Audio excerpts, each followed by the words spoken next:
సాక్షి life మీ ఆరోగ్య నేస్తం. Subscribe చేయండి. హైదరాబాద్ అబిడ్స్ లో వ్యభిచారం ముఠా గుట్టురట్టింది. ఓ హోటల్లో వ్యభిచారం చేస్తూ ముఠా పట్టుబడింది. రామ్నగర్ అఖిల్ పహిల్వాన్ ఆధ్వర్యంలో నిర్వహిస్తున్నట్టు తెలుస్తోంది. టాస్క్ ఫోర్స్ పోలీసుల తనిఖీలో 16 మంది అమ్మాయిలు, 4 కస్టమర్స్, 2 ఆర్గనైజర్ పట్టుబడ్డారు. వారి నుంచి 22 సెల్ ఫోన్లు స్వాధీనం చేసుకున్నారు. విదేశాల నుంచి ఉద్యోగాల పేరుతో అమ్మాయిలను తీసుకొచ్చి బలవంతంగా వ్యభిచారం చేస్తున్నట్లు సమాచారం. రామ్నగర్ అఖిల్ పహిల్వాన్ ను అరెస్టు చేశారు. ఇక అఖిల్ మొబైల్ ఫోన్లో జాతీయ, అంతర్జాతీయ వ్యభిచారం ముఠా నిర్వాహకుల ఫోన్ నంబర్లు ఉన్నాయి. రోజుకి 20 నుంచి 30 కాల్స్ నిర్వాహకులతో మాట్లాడుతున్నట్లు రికార్డ్స్ ఉన్నాయి. ఫార్చ్యూన్ హోటల్లో 25 గదులు ఉండగా 16 రూమ్స్ వినియోగిస్తున్నారు. అయితే అఖిల్ కు సినీ ప్రముఖులతో సంబంధాలు ఉన్నట్లు కూడా తెలుస్తోంది.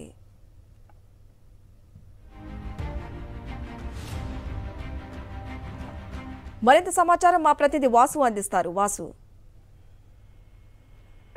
హైదరాబాద్ అబిడ్స్ లో నిన్న టాస్క్ ఫోర్స్ పోలీసులు గుట్టురట్టు చేసినటువంటి హైటెక్ వ్యభిచారానికి సంబంధించినటువంటి కేసులో కూడా రామ్నగర్ అఖిల్ పహిల్వాన్ ఎవరైతే ఉన్నారో అతని అరెస్ట్ తో కీలక అంశాలు వెళ్లి చూస్తా ఉన్నాయి. జాతీయ, అంతర్జాతీయ స్థాయిలో పెద్ద ఎత్తున కూడా ఈ వ్యభిచార ముఠా నిర్వహిస్తున్నట్టుగా వస్తే గుర్తించారు. అతని మొబైల్ ఫోన్ డాటాను చూసినట్లయితే ఒక్కసారిగా రోజుకు ముంబైతో పాటు ఢిల్లీ, ఇతర దేశాల్లో ఉన్నటువంటి వ్యభిచార నిర్వాహకులతో కూడా 20 నుంచి 30 సార్లు ఫోన్ కాల్స్ మాట్లాడినట్టుగా పోలీసులు గుర్తించారు. మొత్తం 16 మంది వెస్ట్ బెంగాల్ అమ్మాయిలను హైదరాబాద్ కు ఉద్యోగాల పేరుతో తీసుకొచ్చి వాళ్ళతో బలవంతంగా ఈ రొంపులోకి దింపినట్టుగా పోలీసులు గుర్తించారు. మొత్తం హోటల్లో ఉన్నటువంటి 25 రూముల్ని అతను బుక్ చేసుకున్నట్టుగా తెలుస్తా ఉంది. ఎలాంటి ప్రూఫ్స్ లేకుండా 25 రోజులుగా ఈ యొక్క దందా కొనసాగిస్తున్నాడు. ఫార్చ్యూన్ హోటల్లో మొత్తం కూడా పూర్తిగా హోటల్ తన ఆధీనంలో తీసుకొని విఐపీలు, వివిఐపీలు ప్రముఖులకు అమ్మాయిలు సప్లై చేస్తున్నట్టుగా గుర్తించారు.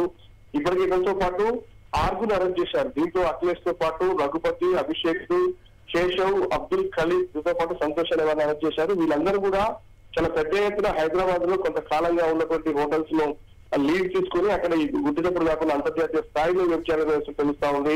అది వెనకాల ఇంకెవరున్నారు? ఎందుకంటే ఈ అఖిల్ పహిల్వాన్ సంబంధించి రాజకీయ నేతలకు సంబంధించి గత ప్రభుత్వంలో ఉన్నటువంటి మంత్రులు కావచ్చు, ఎమ్మెల్యేలు, పలువురు కీలక నేతలతో పాటు విఐపీలు, విఐపీతో సన్నిహిత సంబంధాలు కలిగిన వాళ్ళతో ఫోటోలు దిగడం, కలిసి కొన్ని పండుగలు, దావతులు చేసేటువంటి నేపథ్యం కావచ్చు, సామాజిక పేరుతో కూడా విఐపీలతో పరిచయాలు పెంచుకొని దాన్ని అట్టాగా ఆసరిగా చేసుకుని కూడా ఈ యొక్క దందా నిర్వహిస్తున్నాడు. అక్రమ వ్యాపారానికి దీన్ని అనువుగా వాడుతున్నటువంటి నేపథ్యం. దీనికి సంబంధించి పలువురు ఇమేజెస్ తో పాటు పలువురు ఫోటోలు వెలుగులోకి వస్తా ఉన్నాయి. అఖిల్ వారితో కలిసి తిరిగిన నేపథ్యం కావచ్చు, కలిసి తిరిగిన టూర్లు కావచ్చు, ఎక్కడెక్కడ ఏ హోటల్లో ఇలాంటి వ్యవహారం నిర్వహిస్తున్న అంశానికి సంబంధించి పూర్తి స్థాయిలో నిఘా పెట్టారు పోలీసు. ప్రస్తుతం అఖిల్ అదుపులో తీసుకుని విచారిస్తే మరిన్ని కీలక అంశాలను చూసే అవకాశం ఉంది. మొత్తం మీద ఆషామాషి వ్యవహారంగా టాస్క్ ఫోర్స్ పోలీసుల దాడుల్లో ఆ తర్వాత అఖిల్ ఫోన్ కాల్ లిస్టు పరిశీలించడానికి కీలక అంశాలు వెళ్ళి చూస్తా ఉన్నాయి. దీన్ని పోలీసులు చాలా సీరియస్ గా తీసుకుని అన్ని హోటళ్లపై నిఘా వేస్తా ఉన్నారు. రిసార్ట్స్, రెస్టారెంట్ సంబంధించి ముఖ్యమైన ఇలాంటి వ్యవహారాలు హైదరాబాద్ లో కొనసాగుతున్నాయన్న కోణంలో పర్యాప్తిస్తా ఉంటాం. Thank you Vasu.